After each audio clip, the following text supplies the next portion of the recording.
Mas voltando aqui para o caso do Lula, nem me lembro onde é que eu estava no raciocínio, mas o que importa é...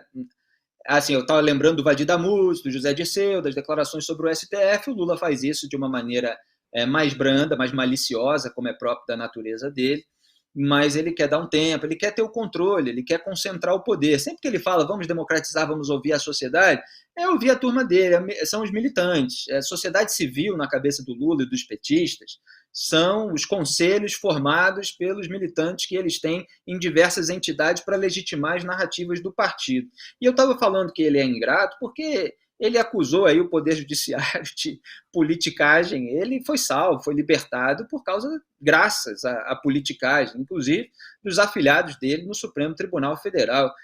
Basta ver lá a minha linha do tempo também, Lava Jato versus Vaza Jato.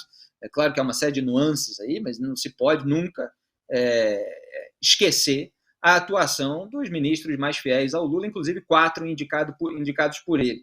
Então, é um discurso bastante hipócrita, né? Embora, claro, o Brasil viva numa constante insegurança jurídica, de fato, o Congresso pegou uma parte grande do orçamento com a complacência do Jair Bolsonaro, vai ser difícil para fazer o desmame, o mais provável é que o Lula continue usando esse próprio mecanismo com quem ele colocar na presidência da Câmara, com a base petista, de compra de apoio parlamentar, só que agora institucionalizado, né? Ele usava no primeiro governo o mensalão, era o maior beneficiário político do mensalão, e agora tem o mensalão que é interno, dentro do orçamento. Agora eu queria, Madá, não deixar de falar sobre o outro trecho do Lula, é verdade. É justamente regular a imprensa, para dar tempo aqui da gente abordar. Eu até fui fazer um curso técnico já de manicure, porque a gente não sabe o dia de amanhã, né?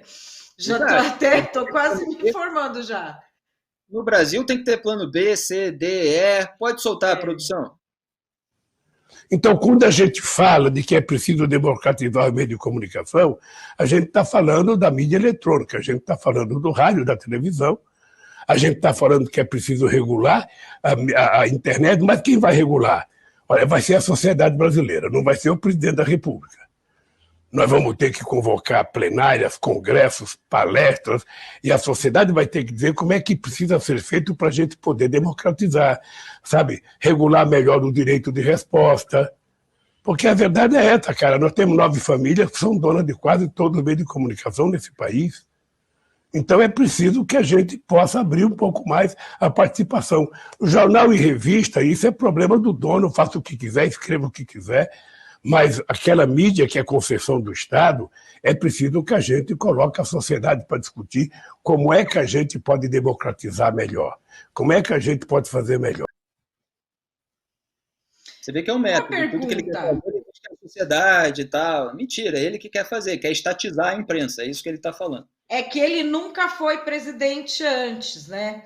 Porque se ele já tivesse sido presidente, esse bando de deputado do Centrão, que tem rádio, tem TV regional, não tinha mais, né?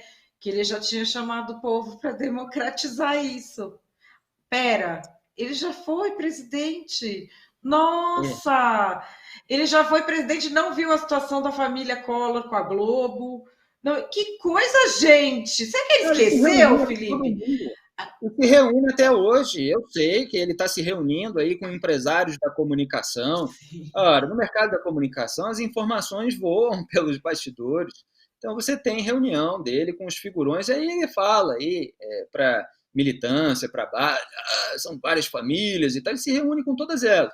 E, no fundo, isso é uma certa intimidação, não necessariamente ele vai estatizar ostensivamente a imprensa, mas esse discurso é uma intimidação para que ele consiga, dos grandes veículos de rádio e TV, você vê que ele deixa aqueles veículos que exigem leitura num segundo plano. Ele está interessado naqueles que atingem o eleitorado que não lê jornais, que não lê revistas, que não lê portais de notícias, que são rádio e TV. Ele quer ter um espaço grande para o petismo, para as narrativas petistas, ele quer impor esse espaço para as narrativas petistas em rádio e TV. Então, é isso que ele está fazendo. E, obviamente, ele está chegando ao poder com um revanchismo, com um ressentimento muito grande, porque circulou pelo Brasil as informações a respeito da sujeira do governo dele e dele mesmo. pessoalmente, né, as reformas que ele conseguiu com empreiteiras para ter comodismo, para ter mordomia, para ter luxo. E aí, olha, Felipe, pensando assim, me colocando no lugar do Lula, eu compreendo isso que ele falou, porque é o seguinte, ele era presidente da República e foi para a cadeia num país em que não se prendia rico.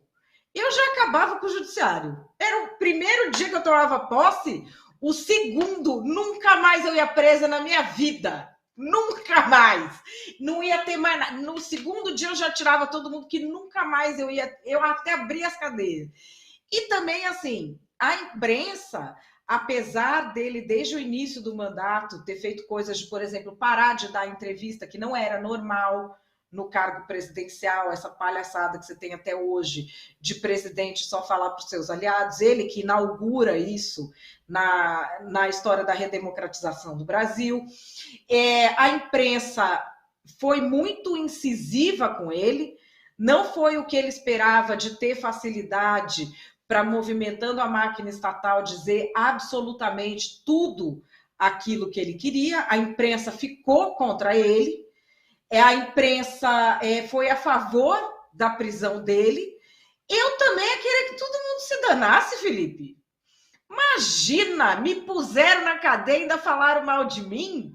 Primeiro dia que eu estava lá, acabou essa palhaçada. Vai falar bem de mim, vai falar bem, nunca mais vou preso. Eu entendo esse lado. Você aí incorporando o Lula já está raciocinando com as premissas dele, né? É claro que a imprensa eu já estou pensando com essa cabeça. Fazia uma análise devida, e muitos colunistas que são petistas, são ex-assessores petistas, etc., que estavam aí defendendo, passando pano, como estão até hoje. Então você. Mas aí você fala assim, Felipe, vai democratizar. Das notícias, das informações reveladas pelas operações. Mas isso para ele já é um absurdo. Ele não admite isso. Ele quer que tenha um espaço dele imenso, grande.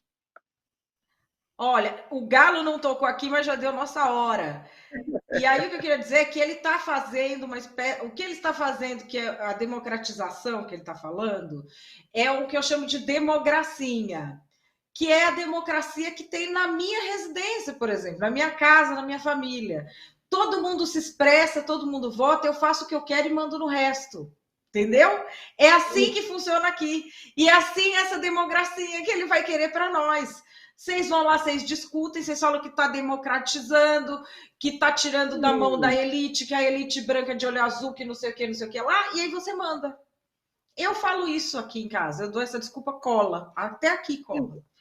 Exatamente. E assim, fica essa ameaça no ar de você estatizar aqueles veículos de rádio e TV que dependem de concessão pública, se não fizerem as vontades dele, quer dizer, se não botar gente dele ali para se passar por colunista, vendendo aquelas narrativas e tal, e eventualmente, né, calar a boca daqueles que mostram a realidade como ela é. Então, vozes independentes podem ficar pulando de veículo em veículo, como costuma acontecer no Brasil, justamente por causa dessa ingerência do governo no mercado da comunicação. Lula quer aumentar isso. É bom que a gente registre desde já.